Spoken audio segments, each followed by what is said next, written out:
Meals set ചെയ്ത് വെച്ചൊക്കെയാണ്. ആ, പോത്ത് കറി, നെത്തോലി ഫ്രൈ, ഇത് ഞണ്ട് റോസ്റ്റ്, കക്കാത്തോരൻ, കണവ റോസ്റ്റ്, കൊഞ്ച് റോസ്റ്റ്, പോത്ത് റോസ്റ്റ്, തലക്കറി, മീൻകറി. അടിപൊളി. പിന്നെ കപ്പ. ഇത് കേരച്ചൂരയാണ് അല്ലേ?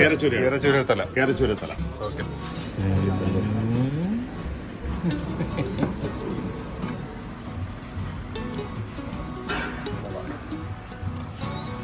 എങ്ങനെയുണ്ട്? നല്ല സ്പൈസി ഫുഡാണ്. അത് പിന്നെ ഷാപ്പിലെ ഫുഡിൽ നമ്മൾ എക്സ്പെക്റ്റഡ് ആണ് സ്പൈസി ഫുഡ്. എന്തായാലും എല്ലാ ഡിഷസും ട്രൈ ചെയ്തു. അതൊക്കെ നന്നായിരുന്നു.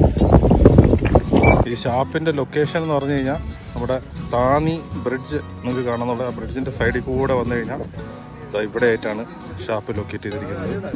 ഫുഡടിയെല്ലാം കഴിഞ്ഞ് വളരെ ചൂടെന്ന് പറഞ്ഞാൽ നമ്മൾ രാവിലെ വന്നതിനെക്കാട്ടിയും ചൂടാണ്. അതിൻ്റെ കൂടെ ഈ സ്പൈസി ഫുഡ്, ഷാപ്പിലെ ഫുഡിനെ കുറിച്ച് പ്രത്യേകം പറയണ്ടല്ലോ. ഈ ചൂടത്ത് സ്പൈസി ഫുഡും കൂടെ കഴിച്ചിട്ട് ഇറങ്ങിക്കഴിഞ്ഞാൽ പണി.